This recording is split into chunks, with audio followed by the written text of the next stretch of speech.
have Representative Langevin joining us shortly from the green room. I see he just popped in, and while he is coming online, I will read his biography. Congressman Jim R. Langevin has served as the U.S. Representative for Rhode Island's 2nd Congressional District since 2001. Congressman Jim Langevin is a senior member of the House Armed Services Committee, where he is the chairman of the Intelligence and Emerging Threats and Capabilities Subcommittee. Also serves on the subcommittees on sea power and projection forces and tactical air and land forces. After fulfilling an 8-year term on the House Permanent Select Committee on Intelligence, Langevin returned as a senior member of the House Committee on Homeland Security, where he serves as a member of the subcommittees on cybersecurity and infrastructure protection and emergency preparedness, response, and communications. Representative Langevin is a commissioner of the Cyberspace Solarium Commission. He graduated from Rhode Island College and earned a master's degree in public administration from the Kennedy School of Government at Harvard University. Representative Jim Langevin also has the unique distinction of being the most frequent member of Congress who has appeared at Hack the Capitol since he was at the very first one and the second one. So, sir, right now you have the record of 3 in a row. We appreciate your continual support, as well as does the country, for advancing the issues of cybersecurity and critical infrastructure. It's good to see you again. Bryson, it's great to see you again, too. Can you hear me okay, first of all? Yes, we can hear you just fine. Your video looks great. Excellent. Well, it's great to be with you again, and thanks for having me back. I love the Hack the Capitol event, and proud to be with you once again. So if you're okay, I'll just launch right into it. Please do. All right. Well, I want to first of all thank you again for inviting me to the 4th Hack the Capitol event. I'm really proud to say that this is my 3rd time here, as you mentioned, and ever since Will Hurd and I visited DEF CON at the invitation of Josh Corman and Bo Woods, I've made every effort to reach out to the community whenever I can, and I've encouraged others to do the same. I think it's just so important to reach out to the cybersecurity research community and your wealth of knowledge and expertise, and we can all benefit by collaborating together. So I'm grateful to be able to join you again today.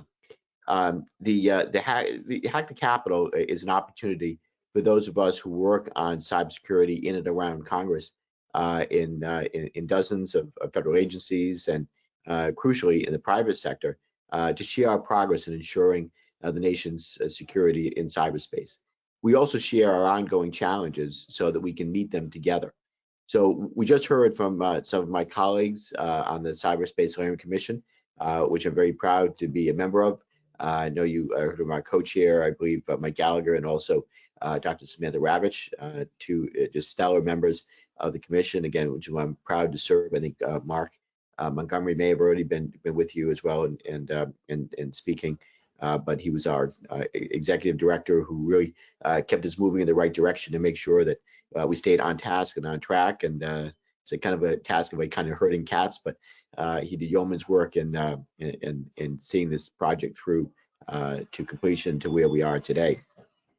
So the commission's successful work really has been a highlight of my legislative career. As you just heard, the FY21 National Defense Authorization Act contains 25 provisions from the Solarium Commission, and I was very happy to author many of those provisions, which are now law and being implemented by the Department of Homeland Security and other agencies in the executive branch. Particularly thrilled that we were able to get through and establish the National Cyber Director position. Chris Inglis, as you probably have heard, has been nominated by President Biden to be the first ever National Cyber Director, and I could not be more pleased with that selection. So this work continues, though. 10 years ago, the Silicon Valley entrepreneur Mark Anderson wrote that software was eating the world. Well, that's truer today than ever. Computers and software that define their instructions are essential technology that our society now runs on. What no one counted on, though, was indigestion, right? And I think we can all agree that for a school or a hospital to be suddenly shut down and taken hostage by ransomware deployed by a vicious criminal is sickening really to the stomach in a lot of ways. And for a municipal water supply to be poisoned by a malicious injection of lye would literally sicken thousands of people. But this almost happened, as you, I know, have heard, when someone broke into the industrial control system of a water facility in Oldsmar, Florida, just this past February. Indeed, our health and our safety depend on industrial control systems across the country. So industrial control systems, physical processes, control physical processes, but their brains are digital circuits that run software. And that's why for those of us who legislate about cybersecurity, one of the primary and persistent concerns is operational technology. So let me describe what we're doing to bring these concerns under control, and they are many. Our approach puts together two central concepts: industry sectors and risk. So first, let me outline the federal government's approach to addressing the many moving parts and make that make our economy function. Every modern industrial society is built on an interplay of industry sectors that provide goods and services of various kinds. Specifically, 16 sectors have been designated as critical infrastructure by presidential policy. So these include water, energy, telecommunications, food processing, and chemical manufacturing. At least half of these critical sectors rely heavily on operational technology, or OT. Virtually all of the modern OT hardware runs on software, and it's increasingly connected. So the Commission's report highlights that as OT gets more complex and more interconnected, software assumes an ever greater role in running the world's infrastructure. Software, of course, is never perfect. We will never eliminate every last programming error and design oversight. State-sponsored and rogue criminal elements will certainly keep looking for bugs and weaknesses in our software, unfortunately, and more likely than not, now and then, they will find them. So our adversaries are clever too, and they're consistently evolving their own software-based tools, tactics, and procedures to find weaknesses and mount attacks or intrusions. So every critical infrastructure sector, in my view, needs to confront this challenge. The federal government can help. Every sector is therefore associated with a federal agency that is charged with helping that industry segment meet its cybersecurity challenges. So these are called sector risk management agencies. So, for example, the Sector Risk Management Agency for the energy sector is the Department of Energy. One of the successes of the Solarium Commission here was to include provisions in the fiscal year 2021 National Defense Authorization Act that codifies the roles and responsibilities of sector risk management agencies, or SRMAs. So we also require an update of the list of critical infrastructure sectors and their related SRMAs. These sectors, like the government facilities sector, need to be renamed. After all, voting infrastructure is clearly critical, yet in 2016, there was confusion about whether elections even fell into the government facilities sector. So we need to clarify that. New sectors may also need to be created.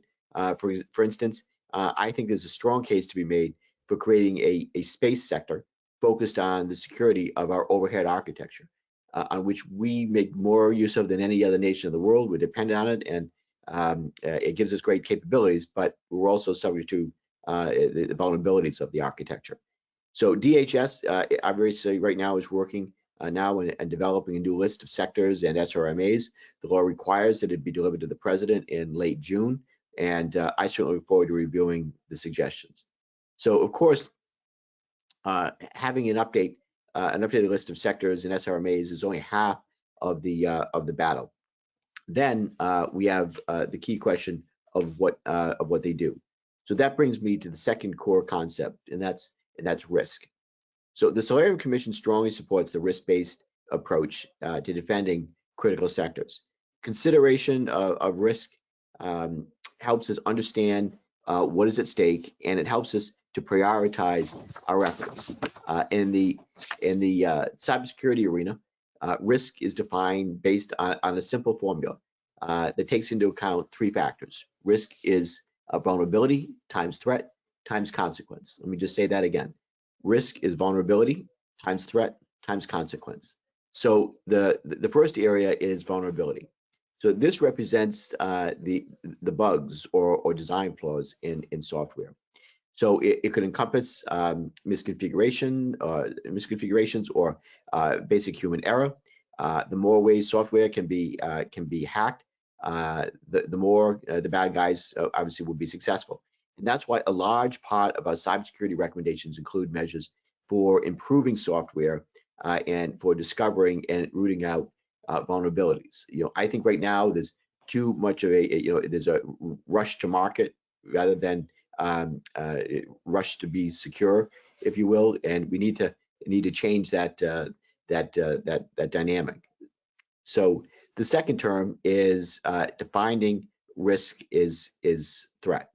So threat is about the potential attackers. How many hackers are motivated to break into our systems, and how skilled and well-resourced are they? In the case of ICS, we have to be concerned about both criminal elements out for money, but also nation-state actors who regard our domestic industry as part of the international conflict landscape. That's a reality, unfortunately.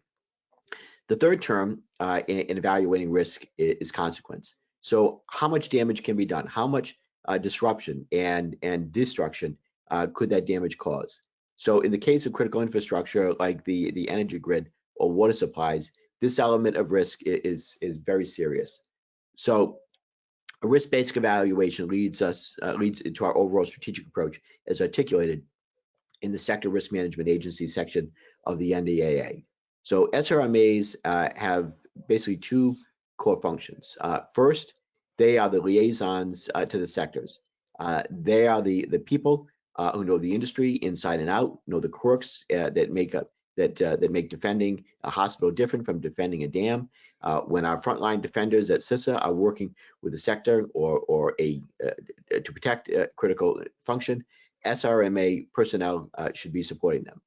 Second, SRMAs are the experts on the consequence piece of the risk equation. When CISA wants to know what the damage is if a vulnerability in a particular software component is exploited, it's the SRMA that they will put in a data call with. Importantly, SRMAs are meant to complement, not compete with CISA. I just want to say that again. SRMAs are meant to complement, not compete with CISA. So we need to strengthen both SRMAs and CISA because their partnership will be critical to ensuring the government is able to understand and respond to the risks in the private sector. So SRMAs, the SRMA provisions is also critical because it's a building block for future legislative recommendations. So we intend to establish a formal process designed to examine cross-sector dependencies in our infrastructure. This will also be done on a periodic basis. This is called the National Risk Management Cycle, which I know you're familiar with, and it will support development of a national critical infrastructure resilience strategy. So we often think about risk management as being key to organizational cybersecurity, but it's also vital for policymakers. So we need to know what sectors are and equivalently what critical functions are particularly high risk so that we can make investments to close those gaps. Again, cybersecurity is always about buying down risk. You're never going to eliminate 100%, but we can reduce it down to something that is much more manageable. So this is critical. For instance, as many of the folks attending today know, we have serious visibility gaps when it comes to OT. Many OT networks are not instrumented. In other words, we don't have a baseline of what normal activity looks like, nor do we have the ability to detect anomalous behavior.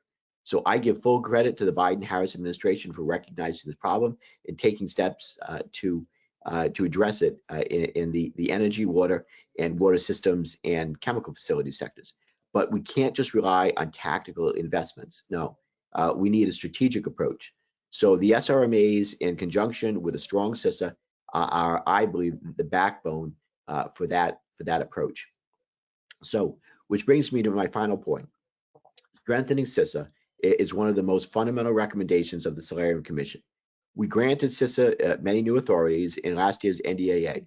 CISA is now able to proactively threat hunt on federal networks. It can also issue administrative subpoena authority to help identify vulnerabilities before they're actively exploited.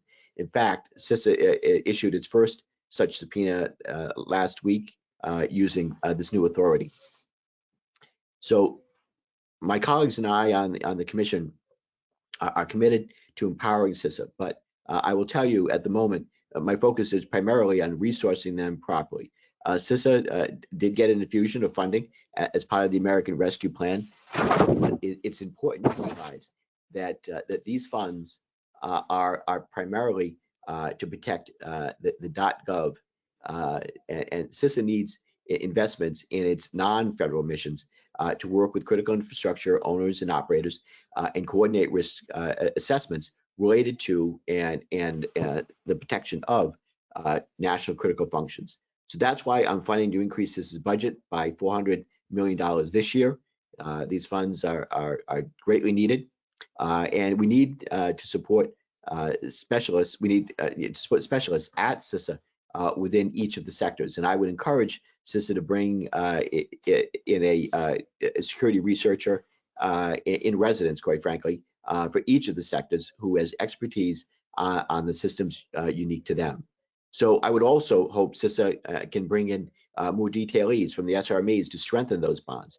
And I hope that CISA will create non-federal hunt and incident response teams that are tasked day to day with looking at state and local governments and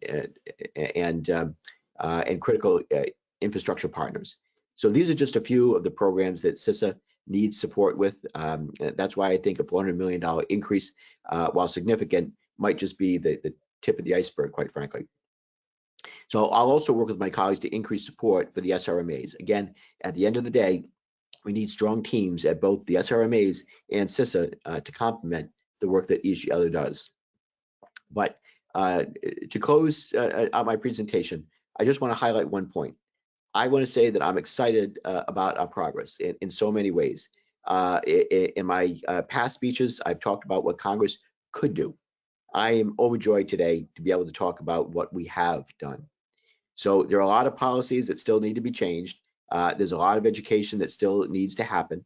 I still wake up most days frustrated by the pace, and Congress wasn't designed to move fast, of course, but we're making progress, and it's in no small part thanks to the advocacy and thinking optimized by Hack the Capitol. So let me close out by thanking you again for having me today. And I want to remind you that my door is always open.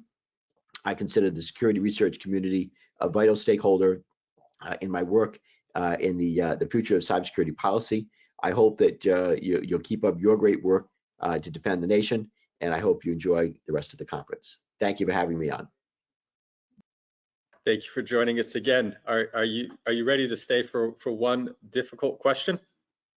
Sure, go right ahead. And by the way, before I close out, I also want to give a shout out to Nick Lysis, my legislative director, and my in-house resident expert on cybersecurity. He's just obviously been invaluable to me and my team in the more than a decade that I've been working on this, and Nick's been a part of that most every step of the way. Yeah, I'd echo that. Nick has been a great ally to work with Hackers on the Hill, as well as a lot of the outreach to the security researcher community. You bet. So the difficult question is, Congressman, you have a magic wand. It's not internet connected, it's air gapped. All right, independent of politics or reality. What is one thing you would instantly make happen overnight with critical infrastructure security? So I guess what is top on my agenda, and it's one of the top things on the Solarium Commission's agenda, is to create the joint collaborative environment. So, that's a new social contract between government and private sector critical infrastructure, so that we are looking in real time, not just sending emails back and forth, but in real time, looking at more intelligence, but also putting it into context by working closely together, so that the left hand knows what the right hand's doing. I think that is the type of visibility and collaboration we need with private sector critical infrastructure, so that we are best protected. We almost got it done in the last Congress, in the last NDAA. It's going to be a top priority for me and for the Solarium Commission going forward here. But I think it's one of those game changers that will help us to better protect the country in cyberspace. And again, in the area of critical infrastructure where most of the damage can be done, we really desperately need that kind of collaboration. But again, we continue to work with the cybersecurity research community. I want to see the robust vulnerability disclosure programs, and these are important, so that cybersecurity research, when they find a problem, that they can report it to their to CISA or the relevant sector risk management agency. We can work to close off those vulnerabilities, and we want to be responsive, but it's going to be a collaborative effort going forward. Well, thank you very much for your words there, as well as earlier with the keynote. And again, you have the championship reigning number of speeches so far at Hack the Capitol over the past 4 years. We look forward to your continual support, as well as all of the great things that Congress starts to push forward with the momentum that we're seeing this year. Thank you. Well, have me back again, and I'd be honored to return. Thank you, sir. Thank you. Enjoy the conference. At 1:30 Eastern Time, we will have the Supply Chain Security Preventing the Next Big Hack, moderated by Tatiana Bolton. For those of you who ever want to complain about what I do, Tatiana's the closest thing I've got to a boss, as she runs the portfolio on cybersecurity and emergency